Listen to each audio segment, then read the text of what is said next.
இன்னைக்கான எபிசோட பார்க்கறதுக்கு முன்னாடி கடைசி செக்மெண்ட்ல வியானா போட்டு அன்புக்கு அங்கே செதைச்சதுல ஸோ அதை பார்க்கும்போது உங்களுக்கு எப்படிப்பட்ட ஃபீல் இருந்ததுன்னு ஃபர்ஸ்ட் ஆஃப் ஆல் கமெண்ட்ல மென்ஷன் பண்ணுங்க. உண்மையிலேயே எல்லாரும் பயந்து சாவுறானுங்க. ஸோ அந்த இடத்துல பார்த்தீங்கன்னா வியானான்ற ஒரு பொண்ணு மட்டும்தான் போல்டா வந்து இவனுங்க 3 பேரும் தான் அந்த குதிரை அப்படின்னு சொன்னதாகட்டும். ஸோ அவங்க வச்ச ஒவ்வொரு பாயிண்ட்டுமே சரி செருப்பால் அடிச்ச மாதிரி இருந்திருக்கும். அது மட்டும் இல்லாமல் பிக் பாஸ் வந்து ஒரு பயங்கரமான எக்ஸ்பிளனேஷன் கொடுத்தீங்க, super, very very very well done ஏதோ சொன்னார். ஸோ அதெல்லாம் கேட்கும்போது உண்மையிலே சொல்கிறேன் அல்டிமேட்டுங்க. ஆக்சுவலாக வியானாக்கு மெரிட் இங்கே இருந்தால் ஏற போகுதுன்னு நினைக்கிறேன். ஏன்னு பார்த்தீங்கன்னா ஆல்ரெடி அவங்களுக்கு டீம் எல்லாமே இருக்குன்னு தெரியும். ஸோ அதுக்கேற்ற மாதிரி உள்ள கேம் பிளே பண்ணால் உண்மையிலே தட்டி தூக்கின்னு போயிடலாம். ஈஸியாக சொல்கிறேன், இந்த அன்புக்கு எங்கே உடைக்கலாம். நான் தான் அப்பத்துலேருந்து சொல்லிட்டு இருந்தேன், எவனாவது ஒருத்தன் கரெக்டான பிளேயரு, பார்வதி திவாகர் வந்து அங்கே பிளேயர்ஸ் கிடையாது. அதாவது எப்படி சொல்கிறது, அவங்க வின்னிங் பொட்டன்ஷியல் பிளேயர் கிடையாது, அவங்க வந்து கண்டென்ட் கிவர்ஸ் மட்டும்தான். மற்றபடி பார்த்தீங்கன்னா வின்னிங் பொட்டன்ஷியல் அந்த கேமில் வந்து ரொம்ப நாள் சர்வைவ் ஆக போகிறது யாரு பார்த்தீங்கன்னா அன்பு கேங்கில் இருக்கவனுங்க தான். ஏன்னா நாமினேஷன்லேயே வரமாட்டானுங்க. ஸோ அவனுக்கு பாட்டு ரொம்ப சேஃபாக பார்த்தீங்கன்னா கிட்டத்தட்ட 60-70 நாள் வந்துடுவானுங்க. அவனுங்களை யார் அடிக்கிறாங்களோ அவங்க தான் பெரிய ஆவாங்கன்னு சொல்லியிருந்தேன். என்ன பொறுத்த வரைக்கும் வியானாவோட மூவ் இருக்குல்ல, உண்மையிலே போல்டு மூவ். எல்லாம் பயந்து சாவுறானுங்க. அந்த விக்கல்ஸ் விக்ரம் இருக்காரு, எனக்கு அதை பார்க்கும்போது யோ விக்ரம் என்னையா உனக்கு பயம் அப்படின்ற மாதிரி தான் இருந்தது. எனிவேஸ் இன்னைக்கான எபிசோட் உண்மையிலே இன்ட்ரெஸ்டிங்காக இருந்தது. என்னென்ன நடந்ததுன்னு சொல்லிட்டு ஒன் பை ஒன்னா பார்க்கலாம். இதெல்லாம் பார்க்கறதுக்கு முன்னாடி ஒரு முக்கியமான விஷயம், சேனலை ஃபர்ஸ்ட் டைம் பார்த்தீங்கன்னா சப்ஸ்கிரைப் பண்ணிட்டு வீடியோ லைக் பண்ணிக்கோங்க. ஆக்சுவலாக இன்னைக்கான எபிசோட் ஸ்டார்டிங்லேயே பார்த்தீங்கன்னா திவாகரை வந்து மார்க் பண்ணாங்களே, அங்கேருந்து ஆரம்பிச்சது. திவாகரை வந்து பார்த்தீங்கன்னா பின்னாடி கிண்டல் பண்ணிட்டு இருந்தாங்க. எனக்கு புரியல கமருதீனுக்கு என்ன தான் பிரச்சனை. ஆக்சுவலாக நீ மூடிக்கிட்டு அமைதியாக இருக்குன்னா ஒருத்தவங்களை போட்டு திவாகர் மேலே 1008 குற்றச்சாட்டு இருக்குங்க, அவர் தகுதி தராதனை பற்றி பேசுகிறாரு அதுக்குன்னு சொல்லிட்டு போட்டு அடி அடின்னு அடிக்கிறோம். காலையிலேருந்து நிறைய வீடியோ அதுக்கு நான் போட்டேன் நான். ஸோ அதெல்லாம் பார்த்தோன்னு வச்சுக்கோங்களேன், திவாகர் உண்மையிலே பண்ணுறது சில விஷயம் வார்த்தைகள் விடுறது எல்லாமே ரொம்ப ரொம்ப தப்பு. போட்டு பொழக்கணும், விஜய் சேதுபதி பொழக்கட்டும். ஆனால் இந்த திவாகர், கானா வினோத், அப்புறம் இன்னொருத்தர் யார் பிரவீன்ராஜ் கூட கொஞ்சம் அடங்கியிருக்காருன்னு வச்சுக்கோங்களேன். இவங்களுக்குலாம் என்ன பிரச்சனை, அந்த மனுஷன் ஏதோ கேமராவில் பண்ணிட்டு போகிறான். ஸோ எதுக்கு போயிட்டு ஒருத்தனை புள்ளி பண்ணுறீங்க? அது வந்து கிட்டத்தட்ட பார்த்தீங்கன்னா போயிட்டு வேணும்னே ஒருத்தனை வம்பு இழுக்கிறதுக்கு சமம். அதை தான் பார்த்தீங்கன்னா கமருதீன் தொடர்ந்து பண்ணிட்டு இருக்காரு. எனக்கு புரியல, கமருதீன் நீ வயலன்ஸ்ல ஈடுபட்டா மட்டும் அது வந்து பார்த்தீங்கன்னா ரொம்ப கேவலமான ஒரு விஷயம் இல்லை, இதுவும் ரொம்ப கேவலமான விஷயம். இன்னொரு மனுஷங்களை போய் இந்த மாதிரி டிஸ்டர்ப் பண்ணுறது. அந்த ஆள் சூர்யா மாதிரி சிரிக்கிறாரு, ஆர்யா மாதிரி யாரோ மாதிரி சிரிக்கிறாரு, அது வந்து பார்க்க ஃபன்னாக இருக்குது, ஃபன்னாக இல்லை, அதெல்லாம் விட்டு தள்ளு. நீ எதுக்கு இன்னொருத்தரை போய் டிஸ்டர்ப் பண்ணுற அப்படின்ற ஒரு கேள்வி தான் என்ன பொறுத்த வரைக்கும் பர்சனலாக வருது. அது யாராவது இருக்கட்டும், அப்படி டிஸ்டர்ப் பண்ணக்கூடாது.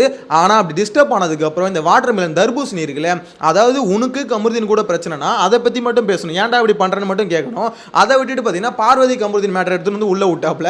அதாவது இந்த மாதிரி நீ பொண்ணுங்கிட்ட எப்படி நடந்திருக்க, உன்னோட இது பாரு சாட்டர்டே சண்டே வெளியே வர போகுது அப்படின்ற மாதிரி இஷ்டத்துக்கு பேசுவோம். கமருதீனுக்கு தெரிஞ்சு போச்சு, அப்போ பார்வதி தான் அங்கே தெரிஞ்சிருக்கு அப்படின்ற மாதிரி. ஸோ அந்த சண்டை பார்த்தீங்கன்னா இவங்க 2 பேருக்குள்ளே இருந்து கொஞ்சம் கொஞ்சமாக பார்த்தீங்கன்னா பார்வதி கூட ஷிஃப்ட் ஆயிடுச்சுன்னு வச்சுக்கோங்களேன். அதுக்கப்புறம் பார்வதி கத்த நம்மளே பார்த்துருப்போம், பயங்கரமாக கத்திருப்பாங்க. இவர் என்ன கேட்டிருப்பாரு, நீயும் விருப்பப்பட்டு தானே பழகின, நீ என்ன விருப்பம் இல்லாமல் பழகின, உனக்கும் இன்ட்ரெஸ்ட் இருந்ததுன்னு அப்படின்ற மாதிரி திருப்பி அதே வந்து கேட்டுக்கிட்டே இருந்தார்ல. ஆக்சுவலாக அதுக்கப்புறம் வந்து விக்கல்ஸ் விக்ரம் கிட்ட நினைக்கிறேன் கமருதீன் எக்ஸ்பிளைன் பண்ணுவார், இந்த மாதிரி வந்து நான் வந்து 10 நாமினேஷன் எனக்கு ஓட்டு வந்துச்சு, இவளுக்காக தான் எல்லா சண்டைக்கும் நான் போனேன், அதுக்காக தான் ஓட்டு வந்தது, அதனால தான் மச்சான் நான் விலைக்கு வந்துட்டேன், விலைக்கு வந்து இப்படி மாறிட்டா அப்படின்ற மாதிரி பேசிட்டு இருந்தாரு. யோ கமருதீன் நாங்களாம் லைவ் பார்க்கலன்னு நினச்சிட்டு இருக்கியா? ஆக்சுவலாக பக்கா ஃப்ராடுங்க இந்த பையன். ஏன்னு பார்த்தீங்கன்னா ஆக்சுவலாக கமருதீன் உண்மையிலே விலைக்கு வந்தால் நல்லதுன்னு நானும் தான் சொல்லியிருந்தேன். அதாவது பார்வதிக்கிட்ட இருந்து விலைக்கு வருதுன்னு. விலைக்கு வந்து ஓகே சண்டை கொஞ்சம் குறையும், ஆனால் உண்மையிலே அவருக்கு நாமினேஷன் வந்தது, இவரோட சண்டை வந்து ரொம்ப அதிகமாக இருந்தது, அதுதான் ஃபர்ஸ்ட் காரணம். அதை விட்டு தள்ளுங்க, ஏதோ அது கூட ரீசன் சொல்றான்னு வச்சுக்கோங்களேன். ஆனால் அவர் சொன்னது என்னன்னா, நான் அந்த சண்டைக்கோசம் தான் விலைக்கு வந்தேன்னு சொல்கிறேன், அப்படி இல்லை. பார்வதி வந்து அந்த லிமிட்டை வந்து கோடை செட் பண்ணிட்டாங்க. இதுக்கப்புறம் நமக்குள்ள ஒரு விஷயம் இருக்கணும், அது வந்து பார்த்தீங்கன்னா லிமிடேஷன்ஸ் இருக்கணும். இவர் வந்து பார்த்தீங்கன்னா எனக்கு ஒன்று பிடிச்சிருக்கு, உனக்கு அதாவது என்னோட எக்ஸ் மாதிரி இருக்க பிடிச்சிருக்குன்றதுனால தானே பேசி பழகணும் அப்படின்னா இல்லை நமக்குள்ள அந்த இது வேணும். ஸோ அந்த கேப் ஒன்று இருக்கணும், அந்த ஒரு லிமிடேஷன் இருக்கணும், அந்த ஒரு பார்டர் ஒன்று செட் பண்ணணும் அப்படின்ற மாதிரிலாம் அவங்க சொல்லிட்டாங்க. சொன்னதுக்கப்புறம் வந்து பார்த்தீங்கன்னா 2 பேரும் பேசி ஓகே இது செட் ஆகாது, அதாவது இவர் அப்ரோச் பண்ணி கடைசியில் எந்த விஷயத்துக்கு பிரிஞ்சு போனாங்கன்னா அந்த விஷயம் லவ் கண்டென்ட் செட் ஆகலை அப்படின்னு சொன்னதுக்கப்புறம் தான் கமருதீன் ஓகே பாய் அப்படின்னு சொல்லிட்டு போனானே தவிர மற்றபடி இந்த சண்டை வருது உனக்கோசம் 10 பேர் பகச்சிக்கிறேன் அப்படின்ற ரீசன் கூட இந்த போவே இல்லை. ஃபுல் அண்ட் ஃபுல் பார்த்தீங்கன்னா லவ்வுக்கு அந்த அதாவது கமருதீனோட நெக்ஸ்ட் ஸ்டேஜுக்கு பார்த்தீங்கன்னா பார்வதி அக்செப்ட் பண்ணல. ஸோ அந்த விஷயத்துக்காக தான் ஒரு பிரிஞ்சு போனாரே தவிர இந்த விஷயம் அப்படியே உழப்பி விடுறாரு, அப்படியே மாற்றி விடுறாரு அப்படின்ற மாதிரி தான் என்ன பொறுத்த வரைக்கும் சொல்ல தோணுது. ஸோ கமருதீன் பண்ணுறது ரொம்ப சீப்பான ஒரு பிஹேவியர் தான் எனக்கு பொறுத்த வரைக்கும் தோணுது. நீ வந்து பார்வதி உனக்கு பிடிக்கல 1008 காரணம் சொல்லி என்ன வேணா சொல்லி அதெல்லாம் திட்டிக்கும், அதெல்லாம் பிரச்சனை இல்லை. என்னதான் இருந்தாலும் நீ பார்வதி கிட்ட வந்து விலகி வந்தது ஒன் ஆஃப் தி ரீசன் வந்து சண்டையாக கூட இருக்கட்டுமே. ஆனால் கடைசியாக என்ன பேசிட்டு பிரிஞ்சு வந்தீங்க, உன்னோட இதுக்கு வந்து லவ் கண்டென்ட்டுக்கு பார்த்தீங்கன்னா 2 பேருக்கு செட் ஆகல, அதாவது கொஞ்சம் நம்ம கேப் இருக்கணும், டிஸ்டன்ஸ் இருக்கணும் அப்படின்னு சொல்லிட்டு தானே பிரிஞ்சு வந்து அப்படியே எப்படி மாற்றி பேசுகிறேன். அந்த பொண்ணு கூட இருந்து அதிக சண்டை வருது, என் பேர் கெட்டு போகுது, அதுக்கோசம் அந்த வேலைக்கு வந்தோன்னு சொல்கிறேன். அது வந்து பார்த்தீங்கன்னா இப்போ ஒரு சண்டை வந்துருச்சு அப்படின்றதுக்கோசம் இப்போ இது பண்ணுறேன். இப்பயும் சரி இந்த கமருதீன் திருந்திட்டான்னு நினைக்கிறீங்களா? இப்போ அரோரா கூட சேர்ந்து சுற்றிட்டு இருக்கான். ஏன் உன்னால் தனியாகவே இருக்க முடியாது? என்னடா உனக்கு பிரச்சனை?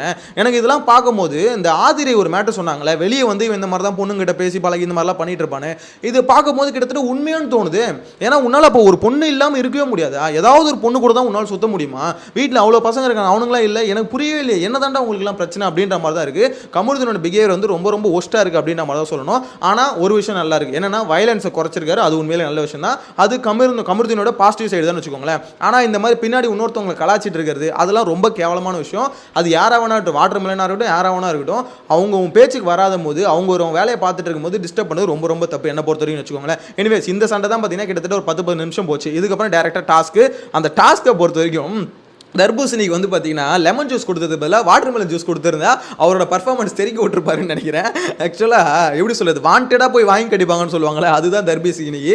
அதாவது நீ பாட்டுன்னு ஒழுங்காக மூடிக்கிட்டு அவனுங்கிட்ட சான்ஸ் கேட்காம இருந்தால் கூட பரவாயில்ல, எல்லாருக்கிட்டையும் சான்ஸ் அதெல்லாம் ஃபேர் தான், சான்ஸ் கேட்குற சண்டை போடுற எல்லாம் ஓகே. ஆனால் கடைசியில் கிடைச்ச சான்ஸில் போயிட்டு பர்ஃபார்மன்ஸ் ஏதாவது கொஞ்சமாவது கசக்கிற மாதிரி ஏதாவது பண்ணியானா, ஜூஸை கொடுத்தோன்னே ஏதோ தண்ணி தாக்கத்தில் இருந்த மாடு மாதிரி எடுத்து மடக்குன்னு குடிச்சிட்டாப்புல. ஆப்போசிட்டில் இருக்க எல்லாருக்குமே தெரிஞ்சு போச்சு அது வந்து ஜூஸ் நல்லா கூட்டிட்டு சிரிக்கிறாப்புல. எனக்கு அதை பார்த்தோன்னா யோ வாட்டர் மிலன் இனி என்ன வேணும்னே இருந்தாலும் பண்ண மாதிரி இருந்துங்க. அதாவது சூப்பர் டீலக்ஸ் வந்து பார்த்தீங்கன்னா அவனுக்கு கிட்டத்தட்ட ஜெயிக்கிற மாதிரி, அதாவது அந்த இதில் பார்த்தீங்கன்னா ட்ராவில் போயிருக்கும், 500 பாயிண்ட் வந்துருக்கும். எனக்கு தெரிஞ்சு வாட்டர் மிலன் வந்து பார்த்தீங்கன்னா இவனுக்கு மேலே ஆல்ரெடி காண்டில் இருந்தார், என்னை வந்து ஆட விட மாட்டானுங்க அப்படின்னு வேணும்னே இவனுக்கு தோக்கடிங்கன்னு அந்த ஆள் பண்ண மாதிரி தான் எனக்கு என்னமோ பர்சனலாக ஃபீல் ஆகுது. இதில் வேற வந்ததுக்கப்புறம் என்னால் தான் தோத்து போச்சுன்னு சொல்லுவானுங்களே அப்படின்ற மாதிரி அவருக்கு ஒரு பயம் வேறு இருக்குது. ஆக்சுவலாக விஷயம் என்னன்னா அவரால் மட்டும் தோத்து போல, ஏன்னா முன்னாடி கனி இது பண்ணியிருப்பாங்க, கனியெல்லாம் ஓவர் ஆக்டிங் பண்ணியிருப்பாங்க, அப்படியே அப்பட்டமாக தெரிஞ்சு போச்சு. இதில் விஷயம் என்னன்னு பார்த்தீங்கன்னா இவங்களால் தோத்துட்டோம் அப்படின்ற மாதிரிலாம் இங்கே பாயிண்ட் அவுட் பண்ணவே முடியாது. எல்லாருமே திவாகர் மேலே கடைசியாக கோவப்பட பார்த்துருப்பீங்க, எஃப்ஜே எல்லாமே. ஏன் கனி மேலே ஏன் கோவம் இல்லை? ஃபஸ்ட்டு கனி தான் உள்ளே போனாங்க, உள்ளே போயிட்டு அவங்கள ஈஸியாக கண்டுபிடிச்சாங்க கனியை, அவங்களோட ஆக்டிங் வந்து அவ்வளோ மோசமாக இருந்தது. ஸோ அப்போலாம் ஏன் கோவம் வரல அப்படின்ற மாதிரி தான் இருக்குது. இதில் வந்து தோத்ததுக்கு அப்புறம் இவங்களால் தோத்துட்டோம் அவ்வளோதான் அப்படின்னு சொல்லிட்டு போனோம். ஆனால் இது வந்து அவங்களுக்கு பிடிக்காத ஆள் விஷயம், அவங்க மட்டும் விளையாட்டில் தோத்துட்டா மட்டும் அது மட்டும் அவங்களுக்கு பிரச்சனையாக இருக்குது. அவங்களுக்கு பிடிச்ச ஆள் தோத்துட்டா ஓகேக்கா, சூப்பர்க்கா, ஸ்போர்ட்டிவா, அது விடுக்கா, பார்த்துக்கலாங்க அப்படின்றீங்களே, இது பேர் தான்டா குரூப்பிசம் அப்படின்ற மாதிரி தான் இருக்குது. அதுலேயும் கனி இன்னைக்கு ஒரு பாயிண்ட் சொன்னாங்க பாருங்க, இந்த மாதிரி நல்லது செய்கிறது, நல்லது பண்ணுறதுக்காக, நல்லதை தட்டி கேட்கறதுக்கோசம், அநியாயத்தை தட்டி கேட்கறதுக்கோசம் குரூப் சேர்ந்து அது வந்து தப்பு கிடையாது, விஜய் சேதுபதி சொல்லியிருக்காரு அப்படின்னாங்களே, அவரை வச்சா சரியாயிடும். அவர் பாட்டு இஷ்டத்துக்குன்னு சொல்லிட்டு போயிட்டாரு. இவனுங்க எல்லாமே பண்ணுறது நல்லதுன்னு நினச்சின்னு குரூப்பிசம் பண்ணுங்கிறானுங்க. அதை உடைக்கிறதுக்கு பிக் பாஸும் எவ்வளவோ கஷ்டப்படுறாரு, ஆனால் ரொம்ப கஷ்டப்படுறாருங்க. இவனுங்களை உடைக்கவே முடியல. ஏன்னு பார்த்தீங்கன்னா வீட்டுக்குள்ளே வந்து அதுக்கு அடிக்கிறதுக்கு ஆப்போசிட்டாக ஆளுங்க இல்லை. வியானா இன்னைக்கு தான் எனக்கு தெரிஞ்சு ஓப்பன் பண்ணி இவ்வளோ போல்டாக வந்து பேசியிருக்காங்களே தவிர இதுக்கு முன்னாடி பேசுனது இல்லை. அதை உடைக்கணும், அதுக்கு வந்து ஹோஸ்ட் வந்து வீக்கெண்டில் உடைக்கணும். ஹோஸ்ட் எங்கே வேஸ்ட்டான ஒரு ஹோஸ்ட்டை வச்சுருந்தா எங்கேருந்து அவர் உடைக்கிறது வந்து இன்னைக்கு பேசலாமா, சாப்பிட்டீங்களா, தூங்குனீங்களா, அதுக்கு நடுவில் யாராவது விஜய் சேதுபதி பார்த்து சிரிச்சிட்டாங்கன்னா போதும், ஏன் சிரிச்ச, அதுக்கு மட்டும் தான் ரோஸ்ட்டு தவிர இவனுக்கு பண்ணதுக்கெலாம் ரோஸ்ட் இல்லை அப்படின்ற மாதிரி தான் ஹோஸ்ட்டு சுற்றிட்டு இருக்காரு. எனிவேஸ் இந்த வாரம் வந்து என்ன கூத்து பண்ண போகிறான்னு தெரியல. வைல்ட் கார்டு ஒருவேளை என்ட்ரி வந்து வீக்கெண்டில் விட்டு அப்படியே ஹோஸ்ட் வந்து அதை வச்சு ஓட்டிட்டு போயிட்டு வரேன் என்னன்னு தெரியல. எனக்கு ஹோஸ்ட்டை பற்றி பேசினாலும் காண்டாவது வெறியாவது அப்படின்ற மாதிரி தான் சொல்லணும். எனிவேஸ் அந்த டாபிக் அப்படியே வர வைப்போம். ஸோ இதுக்கப்புறம் பார்த்தீங்கன்னா அந்த டாஸ்க்கில் வந்து பார்த்தீங்கன்னா பிக் பாஸ் ஹவுஸ் ஜெயிச்சுட்டு அந்த 1000 பாயிண்ட்டுக்கு போய் பர்ச்சேஸ் பண்ண போயிருந்தாங்க. அந்த 1000 பாயிண்ட்டுக்கு போய் எடுக்க போனாங்களே, அதில் செம்ம ஹைலைட்டாக ஒரு விஷயம் நடந்தது. மக்ருதீன், அதாவது கமருதீன் இருக்கிறனால சரியான மக்கு நாங்கள் தான் தெரிஞ்சது. ஒரு 1000 பாயிண்ட்டுக்கு ஆளுக்கு 300 உள்ளே போனாங்க. உள்ளே போயிட்டு பார்த்தீங்கன்னா கடைசி வரைக்கும் அந்த பேக்கேஜ் எதுவுமே எடுக்கலைங்க, அப்படியே பேன்னு நின்றுதாப்புல. எனக்கு அதை பார்த்தோன்னா யோ கமருதீன் யார் நின்று அப்படின்ற மாதிரி தான் இருந்தது. எனிவேஸ் அவர் வந்து ஸ்டன் ஆகிட்டேன், 400 பாயிண்ட் 600 பாயிண்ட் ஸ்டன் ஆகிட்டேன் அப்படின்ற மாதிரி சொன்னாப்புல. ஏதோ ஒரு கருமம் ஆயித்தோல. ஆனால் பார்வதி பார்த்தீங்கன்னா ஒரு பயங்கரமான ஒரு வேலையை பார்த்தாங்க. கொஞ்சம் இருந்தால் பிக் பாஸ் ஹவுஸுக்கு ஒன்றுமே இல்லாமல் போயிட்டு இருக்கும். என்ன திரும்ப வேலை பார்த்தாங்க, அதாவது அவங்க கிட்ட இருந்தது 1000 பாயிண்ட், ஆளுக்கு 300 பிரிச்சுட்டு போனாங்க. பார்வதி மட்டும் போயிட்டு என்ன பண்ணிட்டாங்க, 500 பாயிண்ட்டுக்கு எடுத்துட்டு வந்துட்டாங்க. ஸோ அரோரா வந்து 300 பாயிண்ட்டுக்கு எடுத்துட்டு வந்தாங்க. ஸோ ரெண்டுத்துமே சேர்த்தா இதுவே 800 பாயிண்ட் வந்துருச்சு. இந்த இடத்துல மட்டும் கமருதீன் இன்கேஸ் அவரோட 300 பாயிண்ட் எடுத்துட்டு வந்திருந்தாருன்னா பார்வதி மாட்டிக்கிட்டு இருப்பாங்க அப்படின்ற மாதிரி தான் சொல்ல தோணுது. ஏன்னு பார்த்தீங்கன்னா அது லிமிட்டை தாண்டிட்டு இருக்கும். பார்வதி எதனால் 500 பாயிண்ட் எடுத்தாங்கன்னே தெரியல. ஆனால் இப்போ வந்து பார்த்தீங்கன்னா கமருதீன் அங்கே உள்ள மக்கு மாதிரி நின்னதுனால பார்வதி தப்பிச்சிட்டாங்க. இது அவங்களுக்கு பாசிட்டிவாக மாறிடுச்சு. அவன் எடுக்கல பார்த்தல. இப்போ நான் நார்மலாக இப்போ என்னோட 300 மட்டும் எடுத்தால் 600 தான் எடுத்திருப்பேன். ஆனால் இப்போ நான் 500 எடுத்ததுனால 800 பாயிண்ட்டுக்கு எடுத்துட்டேன் அப்படின்ற மாதிரி பார்த்தீங்கன்னா அவங்களுக்கு பாசிட்டிவாக அதை மாற்றினாங்க. இன்கேஸ் மக்ருதீன் மட்டும் கரெக்டாக எடுத்துகிட்டு வந்திருந்தானா அப்படியே பிளேட் வந்து தலைகீழ மாறி இருக்கும் அப்படின்ற மாதிரி சொல்ல தோணுது. எனக்கும் பார்த்தீங்கன்னா கமருதீன் கேம் பிளே வந்து பார்த்தீங்கன்னா ஒரு மாதிரி ஓகே ஏதோ பண்ணுறான் அப்படின்ற மாதிரி தானே அங்கே இருக்குது. ஆனால் போக போக பார்க்கும்போது அது வந்து கொஞ்சம் ஒரு மாதிரி ஒஸ்ட்டான ஒரு கேம் பிளே மாதிரி எனக்கு என்னமோ அப்படி தான் ஃபீல் ஆகுது. உங்களோட கருத்தை கமெண்ட்டில் மென்ஷன் பண்ணுங்கள். ஏன்னா ஓரளவுக்கு வந்து ஒரு மாதிரி ஓகே நெகட்டிவ் ஷேட் எடுத்தால் பரவாயில்ல. இப்போ நான் விஜய் பார்வதின்னு கரெக்டுன்னு சொல்ல, விஜய் பார்வதி ஒரு கேம் பிளேவும் சரி அவங்க கேரக்டர் வைஸும் சரி ரொம்ப ரொம்ப மோசமாக இருக்குது. திவாகரும் விஜய் பார்வதி ஒன்று அவங்களுக்கு அகேன்ஸ்டாக யார் பாயிண்ட் வச்சாலும் சரி அவங்களுக்கு யாருன்னு கூட அதாவது ரொம்ப நாள் பழகி அவங்களுக்கு நட்புறவு பாராட்டி யாராக இருந்தாலும் சரி உடனே எதிர்த்து கேவலமாக பேசி அது ஒரு மாதிரி கேவலமான ஒரு கேம் பிளே தான் அவங்களோட கேம் பிளே 2 பேருன்னு வச்சுக்கோங்களேன். ஆனால் அதுக்குன்னு கமருதீன் பண்ணுறது வந்து சரின்னு அதாவது இப்போ நிறைய பேர் ஸ்டாண்ட் எப்படி தெரியுமா, அவங்களுக்கு ஒருத்தவங்களை பிடிக்கல, அதாவது இப்போ ஆப்போசிட்டில் இருக்க ஒரு பிளேயர் வந்து பிடிக்கல அப்படின்னா இந்த பக்கம் இருக்க பிளேயர் அவங்களுக்கு பிடிச்ச பிளேயர் என்ன ப்ளே பண்ணாலும் அது சரின்ற மாதிரி ஜஸ்டிஃபை பண்ணுறாங்க. அதை எனக்கு பார்க்கும்போது எப்படி அதை பண்ணுறீங்க அப்படின்ற மாதிரி தான் எனக்கு புரியல. சில பேர் கமெண்ட்ஸை பார்க்க முடியுது. அது ஜஸ்டிஃபை பண்ணாதீங்க அந்த மாதிரிலாம். அந்த சுச்சுவேஷன் அது கரெக்டாக அவர் பேசின விஷயம் உண்மையா அப்படின்றத மட்டும் பாருங்க அப்படின்ற மாதிரி தான் சொல்ல தோணுது. எனிவேஸ் இந்த சம்பவம் முடியுது, அந்த டாஸ்க் முடியுது, அதுக்கப்புறம் அதுலேருந்து பர்ச்சேஸ் பண்ணிட்டாங்க. இதுக்கப்புறம் தான் முக்கியமான எபிசோடே ஸ்டார்ட் ஆகுது. அதாவது யாரா இந்த பையன் அப்படின்ற ஒரு டாஸ்க்கை கொடுத்தாருங்க. உண்மையிலே இந்த டாஸ்க் வந்து சண்டை வர வைக்கிற டாஸ்க் தான், எல்லாருமே அடிச்சுட்டு சாவர டாஸ்க் தான் வச்சுக்கோங்களேன். அதில் முதல்ல இந்த வீட்டுக்குள்ளே இருக்கானுங்களே இவனுங்கெல்லாம் உண்மையிலே தைரியம் இருக்கா இல்லையான்னு தெரிலங்க. ஆக்சுவலாக அதாவது நான் பார்வதி திவாகர் பேரை சொன்னது தப்பு இல்லை ஓகேங்களா. அவங்க எல்லாத்துக்கும் கொலாடி சண்டை எல்லாத்துக்கும் பார்த்தீங்கன்னா அவங்கள தான் பேர் தான் சொல்லணும், கரெக்டாக சூட் ஆகும்னு வச்சுக்கோங்களேன். ஆனால் எல்லாத்துக்குமே அவங்க மட்டுமா சூட் ஆகும்? யோசிச்சு பாருங்க. பார்வதி திவாகர் அதுக்கப்புறம் கலையரசன், பார்வதி திவாகர் கலையரசன். எனக்கு புரியலையே என்னடா ஏன்டா இப்படி பயந்து சாவுறீங்க? அங்கே அன்பு கேங்கில் ஒருத்தரை சொல்லிட்டா போதும் நாமினேஷனில் வந்துடுவோம். ஐயோயோ அந்த ரம்யா ஜோ இருக்கு எம்மா என்ன பயன்ற அது வந்து பயத்தை பிக் பாஸ் வந்து அசிங்கப்படுத்திட்டாரு. என்ன மேட்டர்னு புரியுதா அப்படின்றது. ஸோ அவ்வளோ தெளிவாக சொல்லியும் திருப்பி என்ன பண்ணுதுன்னா சாப்பிட்டு தூங்குறது யாரு அப்படின்ற மாதிரி கேட்டதுக்கு திருப்பியும் திவாகரையும் அது பேர் விஜய் பார்வதி 2 பேரையும் திருப்பி சொல்லுது. திருப்பியும் அது பிக் பாஸ் சொன்னதுக்கப்புறம் திருப்பி சண்டை வந்ததுக்கப்புறம் கடைசியாக வந்து அரோராவையும் கலையரசனையும் சொல்லுது. அப்போ கூட பாருங்க அந்த டீம்லேருந்து ஒருத்தரையும் சொல்லாது. எஃப்ஜே என்ன பண்ணுறான்னு கேட்டால் சொல்லவே சொல்லாது. ஸோ இங்கே விஷயம் என்ன தெரியுமா, மேட்ரு என்னன்னா அந்த டீம்லேருந்து யாராவது ஒருத்தர் சொல்லிட்டா அங்கே வந்து ரிஸ்கில் போயிடுவாங்க. நெக்ஸ்ட் நாமினேஷனில் எல்லாரும் போய் குத்துன்னு குத்திடுவாங்க.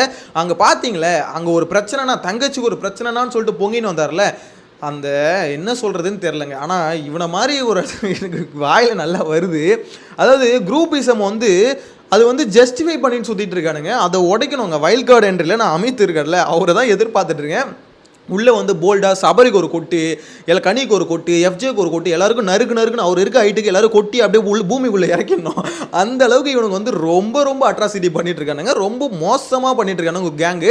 ஆக்சுவலாக பார்வதி திவாகர் கேங் அந்த ஒரு காம்போ இருக்குல்ல, இது எப்படி நம்மளுக்கு வந்து இரிட்டேட்டிங் காம்போ. அது வந்து ரொம்ப அதான் சொல்லுவாங்க, இது அன்பு கேங்னா அது வம்பு கேங்கு. ஒரு இரிட்டேட்டிங்காக பண்ணிட்டு இருக்கோம், கண்டென்ட் மட்டும் கொடுக்கும் இல்லைன்னு சொல்ல. ஆனால் ஒரு மாதிரி இரிட்டேட்டிங் கேங் தானே வச்சுக்கோங்களேன் அது. ஆனால் இது கூட நம்மளுக்கு வந்து டிஸ்டர்ப் ஆகாது, ஏன்னா கொஞ்ச நாளில் வெளியே போயிடுங்க எப்படி இருந்தாலும். ஆனால் இந்த கேங் இருக்குல்ல ரொம்ப சேஃபாக ரொம்ப பார்த்தீங்கன்னா அன்புன்ற ஒரு போர்வையில் ஒழிஞ்சிக்கிட்டு ரொம்ப நாள் வந்துருவானுங்க. ஸோ வைல்ட் கார்டு என்ட்ரி அவங்களோட வேலை இவனுங்களை அடிச்சு ஓட விடுறது தான். இந்த அன்பு கேங் அடிச்சு துரத்துங்கடா அப்படின்ற மாதிரி தான் இருக்குது. நான் இப்போ வரைக்கும் நம்புறேங்க வைல்ட் கார்டு என்ட்ரியில் இருந்தால் ஒரு வின்னர் வருவாங்க அப்படின்ற மாதிரி நம்புறேன். ஆனால் எனக்கு என்னன்னா இப்போ இந்த வியானா பேசினாங்களே உண்மையிலே சொல்கிறேன் சூப்பராக இருந்தது. போல்டாக வந்து இந்த மாதிரி வந்து வெரி குட்னு சொன்னார் பார்த்தீங்களா, குட்னு தானே சொன்னார், ஏதோ ஒன்று சொன்னார். ஸோ அது பிக் பாஸ் சொன்னதுக்கான காரணம் என்னன்னா எப்பா நீயாவது கொஞ்சம் போல்டாக பேசினியமா அப்படின்ற மாதிரி தான் இருந்தது. ஃபுல் அண்ட் ஃபுல் பார்த்தீங்கன்னா வரவன் எல்லாம் பயம். அந்த விக்கல் சீக்கிரம் டேரெக்டாக பயமுத்திட்டாரு, கொஞ்சம் தைரியமாக பேசுங்க அப்படின்ற மாதிரி. தைரியம் இல்லைன்னு ஒத்துக்கிறாருங்க பிக் பாஸ். விஜய் சேதுபதி தயவு செஞ்சு இப்பயும் வந்து முட்டு கொடுக்காதீங்க விக்ரமுக்கு ஓகேங்களா. வந்து தைரியம் இல்லைன்னா ஏன்ப்பா இங்கே இருக்கீங்க, ஒருத்தவங்களை பார்த்து அவங்க பேரை சொல்கிறது கூட உனக்கு பயம்னா என்னதான் விஷயம்.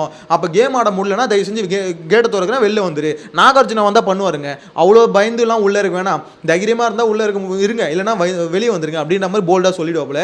எங்கே விஜய் சேதுபதி அவருக்கே தைரியம் இல்லை, அவரே தைரியமாக ஒருத்தவங்களை பார்த்து கேள்வி கேட்க மாட்டாரு. இதில் வேற கண்டஸ்டண்ட்டை பார்த்து தைரியம் எல்லாம் வெளியே வாங்கினா சொல்லுவார். என்ன அவங்க கேட்டுருவாங்க சார் உங்களுக்கு தைரியம் இருக்கா அப்படின்ற மாதிரி திருப்பி கேட்டுருவாங்கன்னா அவர் பயம் இருக்கும்ல. என்னை பொறுத்த வரைக்கும் வியானா கேம் பிளே உண்மையிலே இன்ட்ரெஸ்டிங்காக இருந்தது. விக்கல்ஸ் விக்ரமோ ரம்யா ஜோவும் எப்படி சொல்கிறது சமாளிச்சாங்க பாரு. பிக் பாஸ் வந்து திருப்பி சொல்கிறாரு தைரியமாக பேசுங்க. அந்த தைரியமே இல்லாமல் கடைசி வரைக்கும் பார்த்தீங்கன்னா ஒரு மாதிரி இவ்வளோ கோலையாவாடா இருப்பீங்க அப்படின்ற மாதிரி தான் எனக்கு பர்சனலாக ஃபீல் ஆச்சு. ஏன்னா மொத்த பேர் வரவாலாம் திவாகர் பார்வதி திவாகர் சொல்லலாம் தப்பு இல்லை, எல்லாத்துக்கும் அவங்க சூட் ஆவாங்க இல்லைன்னு சொல்ல. ஆனால் எல்லாத்துக்குமே அதுக்குன்னு 1-2க்கு சூட் ஆகும்னு வச்சுக்கோ, எல்லாத்துக்குமே அவங்க 2 பேரை வந்து அதாவது மேட்ச் பண்ணி பேசுறது, காரணத்தை இவங்களே உருவாக்கி அவங்க 2 பேரை சொல்லிட்டு போயிடுது.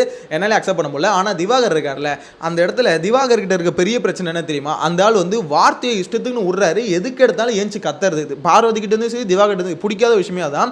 ஏதாவது ஒரு பிரச்சனை நீங்கள் பேசுறீங்க, உங்களுக்கு ஒரு பாயிண்ட் இருக்குன்னா பாயிண்ட்டை மட்டும் பேசிட்டு உட்காந்தா பரவாயில்ல. சும்மா லபன்னு பேசும்போது உண்மையிலேயே இவங்களுக்குலாம் மென்டல் ஹெல்த் கரெக்டாக இருக்கா இல்லை ஏதாவது பிரச்சனை இருக்கா அப்படின்னு அப்படின்ற ஒரு டவுட் வருது. ஏன்னா இவ்வளோ வந்து ஒரு மாதிரி கத்திக்கிட்டே பேசிக்கிட்டே இருக்கிறது வந்து இரிட்டேட்டிங்காக இருக்குது. நான் அங்கே இருக்கவங்களுக்கு மட்டும் இல்லை, பார்க்குற நம்மளுக்குமே அப்படி தான் இருக்குது. நம்மளே பார்த்தீங்கன்னா கொஞ்ச நேரம் பாஸ் பண்ணிட்டு கொஞ்சம் முடியட்டும் அந்த சண்டை அப்படின்ற மாதிரி தான் கொஞ்சம் லேட்டாக தான் நானே பார்க்குறேன். என்னாலே பார்க்க முடியல. ஆக்சுவலாக அது லைவ்லாம் பார்த்தா இன்னும் இரிட்டேட்டிங்காக இருக்கும். என்னை பொறுத்த வரைக்கும் அதை வந்து கொஞ்சம் வந்து விஜய் சேதுபதி கொஞ்சம் கண்ட்ரோல் பண்ணணும். திவாகர் இந்த மாதிரி மற்றவங்களை பேச அலோவ் பண்ணணும். அப்படி கண்ட்ரோல் பண்ண முடியல, ஒரு கேரக்டர் மாற்ற முடியல, அதை செஞ்சு வெளியே எடுத்துருங்க. இது வந்து ரொம்ப ஒஸ்ட்டாக போயிட்டு இருக்கு. தகுதி தராதரான்னு பேசுறாருல, அதுக்கு வந்து பார்த்தீங்கன்னா ஊமை குத்தா பங்கு பங்குன்னு 2 விஜய் சேதுபதி குத்துனா தான் சரியாக வரும் அப்படின்ற மாதிரி தோணுது. எதை பார்த்தாலும் தகுதி தராதரம் அப்படின்றாரு. ஸோ அவரோட தகுதி தராதரம் என்ன அப்படின்றது ஊருக்கே தெரியும். அப்படி இருக்கும்போது திருப்பி அதை பேசுறது கொஞ்சம் தப்பாக தெரியுது. விஜய் சேதுபதி என்னன்னு கேட்கணும் அப்படின்ற மாதிரி தான் தோணுது. ஆனால் கனியக்கா அன்பு, அதாவது கனியக்காவோட அன்பு கேங் இருக்காங்களா, சபரி, எஃப்ஜே, ரம்யா, அப்புறம் அந்த கெமி வந்து பார்த்தீங்கன்னா அவங்க வந்து இதுக்கு, அதாவது அவங்களுக்கு ஒரு அந்த அன்பு கேங் ஒன்றா மட்டும் ஏந்து வருவாங்க, மற்றபடி ஏந்து வர மாட்டாங்க. கெமியும் சரி சரியான பயந்தாங்கொழி, எல்லாம் பயப்படுதுங்க. இவனுங்களில் ஒருத்தனை சொல்லிட்டா அவ்வளோதான்டா சோழி முடிஞ்சுதுரா அப்படின்னு அவர் பயந்து சாகுறானுங்க. என்னை பொறுத்த வரைக்கும் வியானா ஓரளவுக்கு போல்டாக இருக்காங்க. எனக்கு தெரிஞ்சு சுபிக்ஷாலாம் கேம் ஆரம்பிக்கலாம். இதுதான் கேம் பாயிண்ட் அங்கே எடுத்து வைக்கிறாங்களே, அவங்கள அடிக்கிறதான் டஃப்பான கண்டஸ்டன்ட் யார், அவங்க அடிக்கிறதான் கேம். அந்த கேம் எடுங்கடா அப்படின்ற மாதிரி எனக்கு என்னமோ சொல்ல தோணுது. இன்னைக்கான எபிசோட பொறுத்தவரைக்கும் ஓவரால் நிகழ்வுகள் இவ்வளோ தாங்க. அதில் இன்ட்ரெஸ்டிங்காக இருந்தது பார்த்தீங்கன்னா, யாரா இந்த பையன், அந்த டாஸ்க் வந்து என்னை பொறுத்தவரைக்கும் இன்ட்ரெஸ்டிங்காக இருந்தது. அதில் என்னதான் பயங்கரமான கத்தி கூச்சல்லாம் போட்டாலும் இன்னைக்கு சில பேர் பேசுறது வந்து என்னை பொறுத்தவரைக்கும் ரசிங்கப்படியாக இருந்தது. ஓகே ஓரளவுக்கு அக்செப்டபுளாக இருந்தது. உங்களோட கருத்தை கமெண்ட்டில் மென்ஷன் பண்ணுங்கள். நெக்ஸ்ட் வீடியோவில் மீட் பண்ணலாம். பை.